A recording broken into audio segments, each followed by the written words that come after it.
ماں باپ کو اللہ کا واسطہ اپنی بچیوں کے گھر نہ تباہ کیا۔ آج کل ماں باپ اپنی بچیوں کو سسرال کے خلاف سپورٹ کر رہے ہوتے ہیں۔ یہ جو میں بار بار کہتا ہوں نا اپنی بیوی کو اپنی ماں سے الگ رکھو، یہ میں آپ کو کہتا ہوں، بچیوں کے ماں باپ کو نہیں کہتا کہ اپنی بچی کو کہو کہ ساس سے الگ رہیں۔ بچی کے ماں باپ کو یہی چاہیے، بیٹا ہم نے تمہیں خاندان میں رخصت کی، ایک فرد کے حوالے نہیں کیا، اب تم اس خاندان کو ترجیح دو، ہم پہ ترجیح دو، اپنی ساس کو مجھ پہ ترجیح دو۔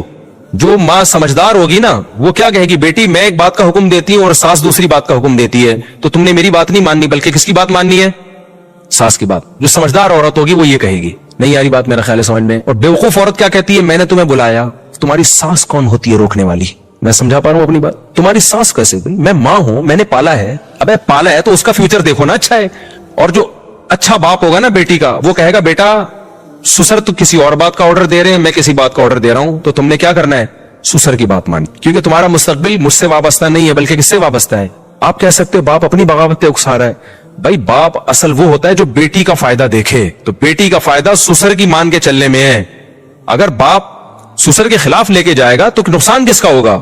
میاں بیوی کی محبت میں حکیم اختر صاحب رحمہ اللہ کتنے بڑے عالم تھے، انہوں نے اپنا ایک واقعہ خود بیان کیا، کہا کہ میری بیٹی نے مجھے بتایا کہ میں آپ کے ساتھ عمرے پہ جانا چاہتی ہوں، یعنی اپنے شوہر کے ساتھ نہیں بلکہ کس کے ساتھ، آپ کے ساتھ۔ تو فرماتے ہیں کہ میں نے بیٹی سے کہا کہ بیٹا ایسا نہ کرو، اپنے شوہر کو مجھ پہ ترجیح دو اور شوہر کو بولو کہ میں آپ کے ساتھ جانا چاہتی ہوں، میرے ابا مجھے لے جانا چاہ رہے تھے لیکن میں نے کہا میں کس کے ساتھ جاؤں گی، اپنے شوہر کے ساتھ جاؤں گی۔ بچی بھی سمجھدار تھی ماشاءاللہ، سمجھ میں، اور اپنے ہسبینڈ کو یہ بتا بھی دو کہ میرے ابا بھی کہتے ہیں کہ بھائی پہلا حق کس کا ہے، وہ شوہر بھی انسان کا بچہ ہوگا نا تو سسر کی اور قدر کرے گا کہ یار میرا سسر میری بیوی کو الحمدللہ اس کے دل میں میری قدر بٹھا رہا ہے۔ آج کھینچا تانی لگی ہوئی ہے، بیٹی رو کے جب آتی ہے نا ماں باپ کے گھر میں، ایک تو یاد رکھو بچیوں پہ بعض دفعہ ظلم بھی ہوتا ہے، بعض دفعہ اتنا ہوتا نہیں ہے جتنا وہ بیان کر رہی ہوتی ہیں۔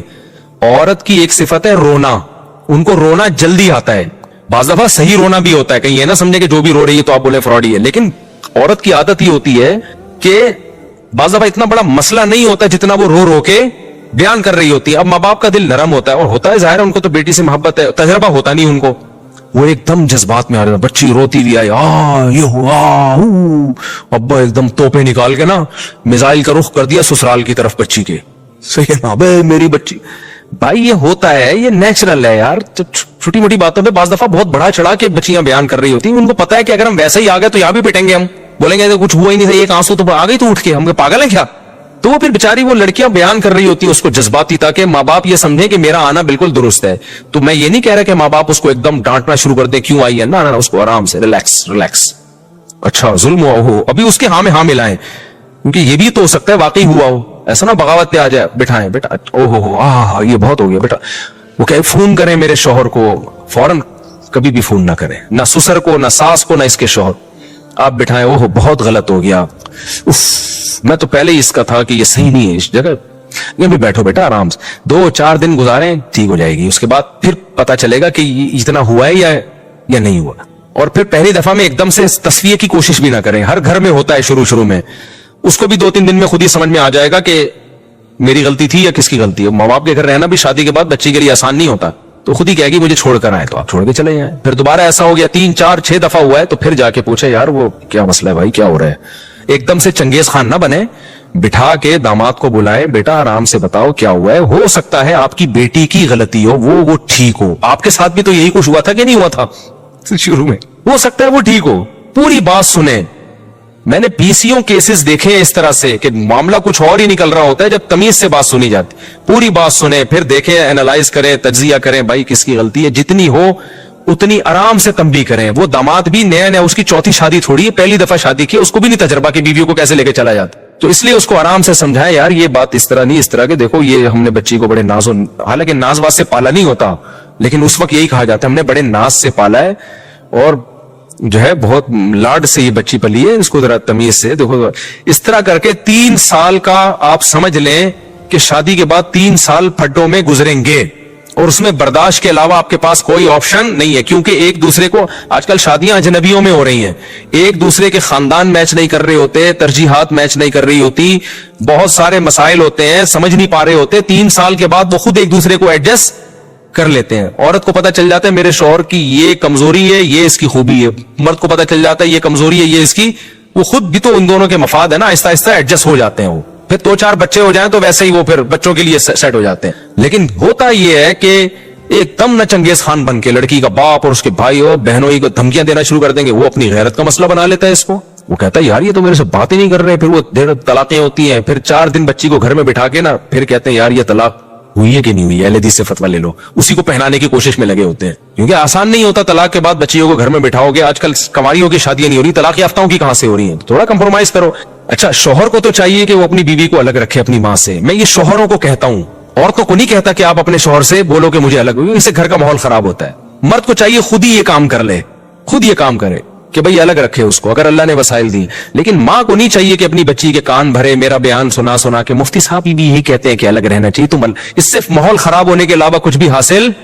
وہ انسان کا بچہ ہوگا نا, وہ خود ہی الگ رکھے گا, آپ کے مطالبے پہ نہیں کرے گا وہ, یا اس کی کوئی مجبوری بھی ہوتی ہے. بعض دفعہ ہر آدمی افورڈ نہیں کر سکتا الگ رہنے کو, بعض دفعہ بہت گھریلو مسائل کھڑے ہو جاتے ہیں, ہر آدمی میں یہ طاقت نہیں ہوتی. تو ماں باپ جو ہے نا بچیوں کا گھر بسانے کی کوشش کریں, ان کو بتائیں کہ تمہارے ساس سسر کا حق تم پر ہم سے زیادہ ہے. اور یہ جو میں باتیں کہہ رہا ہوں نا, یہ ہوائی باتیں نہیں ہے, ہمارا ایٹیٹیوڈ بھی یہی ہے. سمجھ میں آ رہی ہے بات کی نہیں؟ ایسا نہیں ہے کہ آپ کے لیے اصول کچھ اور اپنے لیے اصول کچھ اور ہوں. تو یہ کام کرنا پڑتا ہے, ان کو سسرال کی اہمیت بچیوں کے دل میں ڈالنی پڑتی ہے, ان کو سمجھانا پڑتا ہے کہ یہ ترجیح تم نے ان کو دینی ہے. تو اب تمہارے اصل ماں باپ یہ ہیں, وہ تو مانے گی کہ میرے اصل ماں باپ یہی ہیں قیامت تک, لیکن ان کو اس کی ویلیو دل میں ڈالنے کے لیے. سمجھ میں آ رہی ہے تو ٹھیک ہے, نہیں ہے تو جیسے جانا گدے گھوڑوں کی طرح چل رہے ہو چلتے رہو. آئے گی 2 آنسو بھائی ایک دم, ابے تو میری بیٹی میں نے اس لیے بھیجی تھی, اس کے آنسو فلموں میں ڈائلاگ دیکھے ہوئے ہوتے ہیں, میں اس کے آنسو برداشت نہیں کر سکتا. تو نے بھی تو اس کی ماں کو رلایا ہے کتنا, اس کے آنسو کیسے برداشت ہوئے تھے. میں اس کے آنسو برداشت نہیں کر سکتا, اور یہ ہو رہا ہے تو وہ ہو رہا ہے. کچھ بھی نہیں ہو رہا, شور شرابہ ہو رہا ہے, بس کچھ بھی نہیں ہو رہا. حقیقت کیا ہے یہ اتنی جلدی نہیں پتا چلتی, اور یہ فیصلہ کرنا تو بہت ہی مشکل ہے, ان میں صحیح کون ہے غلط کون ہے. کمپرومائز ہی کرنا پڑتا ہے. یا تو گوروں والا سیٹ اپ لے آؤ نا, سب اخپل زندگی گزارے. جب خاندانی لوگ خاندانی طریقے سے رہتے ہیں تو برداشت کرنا پڑتا ہے ان کو. ہاں چرسی ہیروئن سی ٹائپ کا داماد ہے, سالا گھٹکے کھاتا ہے, بیوی کو لٹکا کے چھوڑا ہوا ہے اس نے, خرچہ پانی جو بیسک حقوق ہی ادا نہیں کر رہا, تو پھر زیادہ طول نہ دو اس کو, پھر 3 سال کی مہلت دینے کی ضرورت نہیں ہے. مثال کے طور پر بچی کی رخصتی ہو گئی, اب پتہ چلا داماد کچھ کر ہی نہیں رہا, سارا بیٹی کا خرچہ ہی آپ بھیج رہے ہو. تو یہ نہیں کہ ہم آپ کو ایکچولی 3 سال مہلت دیں گے, نہ بھائی 3 سال مہلت, 3 سال میں بیڑا کر بچے بھی ہو جائیں گے, بعد میں طلاق لینا بڑا مسئلہ بن جائے گا. یہ تو بھائی تو نے ہم سے جھوٹ بولا ہے, تو کماتا ہی نہیں ہے, اور جو اب تک نہیں کمایا آئندہ کیا کمائے گا, ہمیں غیب کا علم تھوڑی ہے. ایک آدمی نے 20 سال اپنی بچی کی زندگی تباہ کی ہے اس چکر میں. داماد کماتا نہیں تھا, کھلاتے رہے, وہ نشوں میں لگا ہوا تھا, اور مجھے آ کے بتا رہے ہیں, اب تو پرانا واقعہ ہوگا, پتہ نہیں چلے گا کون ہے, مجھے کہہ رہے ہیں ہم نے کہا کہ نہیں ہم خاندانی لوگ ہیں, طلاق لے کے بچیوں کو ہم گھر نہیں بٹھاتے. تو وہ پھر لڑکیوں میں انوالو تھا وہ داماد, کہہ رہے وہ کماتا نہیں تھا. میں نے کہا میں اپنی بچی کو بھیجوں گا ایک دن, انشاءاللہ اللہ اس کو سیدھے راستے پہ چلا دے گا. میں تہجد میں بڑی دعائیں مانگ رہا ہوں اس کے لیے. 20 سال کے بعد یہ ہوا کہ بچی دماغی توازن خراب ہو گیا اس کا, سسرال کے ظلم سہ کے. تو بھی میرے پاس آئے تھے مشورہ لینے کے لیے کہ طلاق لینا مناسب ہے یا نہیں ہے. میں نے کہا اس کو نا مرنے دو ڈپریشن سے, پھر آنا مشورہ لے. تو یہ تو سنگین نوعیت کے مظالم ہے نا, اس میں فوراً ایکشن لینا پڑتا ہے. کہتے ہیں اللہ بہت بڑا ہے. میں نے کہا اللہ نے کب کہا ہے کہ میں آپ کے داماد کو ٹھیک کر دوں گا؟